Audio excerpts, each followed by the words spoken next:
आदाब दोस्तों, झारखंड हाईकोर्ट से मोदी सरकार के मुंह पर जोरदार तमाचा पड़ा है और यह तमाचा सिर्फ मोदी सरकार के ऊपर नहीं बल्कि ईडी के ऊपर भी पड़ा है, सीबीआई के ऊपर भी पड़ा है। क्योंकि झारखंड के सीएम हेमंत सोरेन को 148 दिन यानी 5 महीने से जेल में रखा गया एक जमीन घोटाले के मामले में। और इसको लेकर के अब 28 जून को झारखंड हाईकोर्ट ने जो फैसला दिया और अपने फैसले में जो बातें कही हैं वो आपको सुननी चाहिए। और इन बातों से और हाईकोर्ट के इस जजमेंट से यह साफ पता चलता है कि किस तरीके से सत्ता में बैठे हुए लोग अपनी शक्ति का इस्तेमाल करके, अपनी संस्थाओं का गलत इस्तेमाल करके विपक्षी पार्टी के नेताओं को परेशान कर रहे हैं। यह मैं नहीं कह रहा हूं, सोशल मीडिया पर लोग लगातार कह रहे हैं। तो अब सवाल यह खड़ा होता है कि आखिरकार झारखंड हाईकोर्ट ने ऐसा क्या कहा अपने जजमेंट के अंदर जिसकी चर्चा पूरे देश में हो रही है। आखिरकार ऐसा क्या जजमेंट दिया जिसकी लोग चर्चा कर रहे हैं। तो आइए हम यही आपको बताने वाले हैं। उससे पहले एक छोटी सी रिक्वेस्ट आपसे करेंगे दोस्तों, क्या आपको भी लगता है कि मोदी सरकार अपनी केंद्रीय एजेंसियों का गलत इस्तेमाल विपक्षी पार्टी के नेताओं के खिलाफ करती है? क्या आपको भी ऐसा लगता है? कमेंट सेक्शन में अपना फीडबैक जरूर दीजिए। इस वीडियो को ज्यादा से ज्यादा शेयर करिए। चैनल पर अगर आप नए हैं तो प्लीज सब्सक्राइब करके बेल आइकन को प्रेस जरूर कर लीजिए। बात करेंगे खबर की। 28 जून 2024 को झारखंड के सीएम हेमंत सोरेन को झारखंड हाईकोर्ट से जमानत पर बाहर आए झारखंड के सीएम हेमंत सोरेन ने जो बातें कही हैं वो आपको सुननी चाहिए और कोर्ट ने जो जजमेंट में बातें कही हैं वो भी सुननी चाहिए। स्क्रीन पर मैं आपको दिखा रहा हूं, आप देख सकते हैं।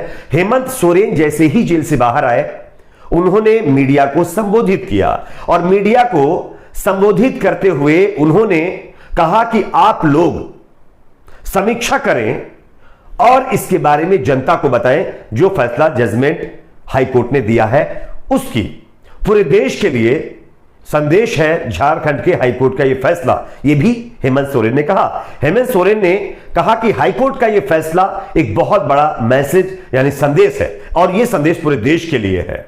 और इसी के साथ साथ जजमेंट के अंदर कोर्ट ने जो खास बातें कही हैं वो आप सुन लीजिए।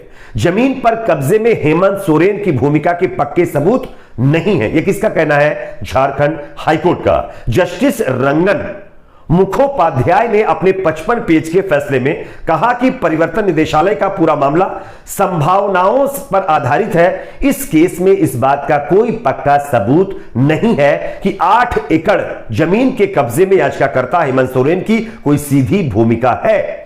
यह भी साबित नहीं होता कि इसकी आड़ में याचिकाकर्ता ने कोई अपराध किया हो। यह बहुत अहम टिप्पणियां हैं। इसी के साथ साथ 55 पेज के अपने फैसले में 53वें पेज पर जज ने यह भी बात कही, जस्टिस जो रंगन मुखोपाध्याय हैं उन्होंने यह भी कहा कि किसी भी रजिस्टर्ड रेवेन्यू रिकॉर्ड में इस बात के पुख्ता सबूत नहीं है कि हेमंत सोरेन ने इस जमीन को खरीदा या उस पर किसी तरीके से कब्जा किया।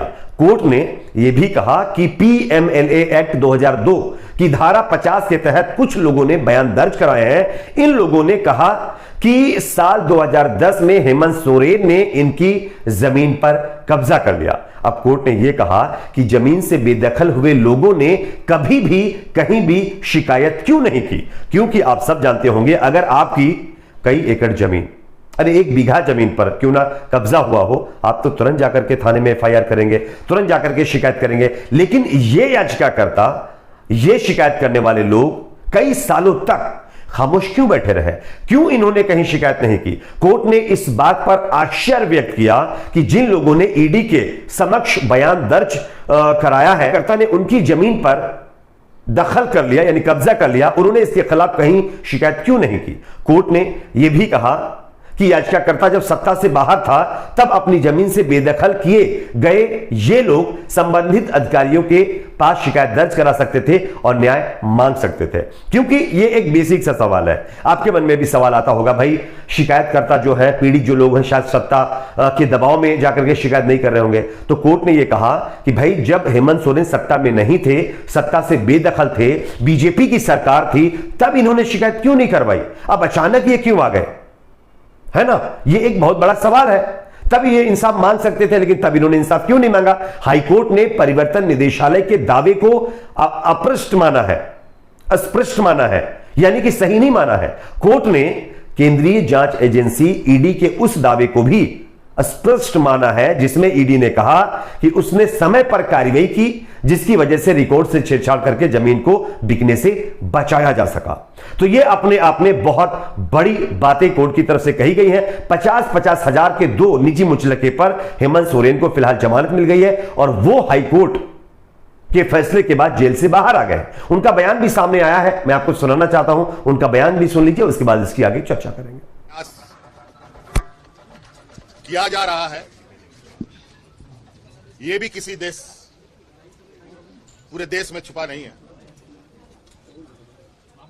और न्याय पाने में जो वक्त लगता है वो वक्त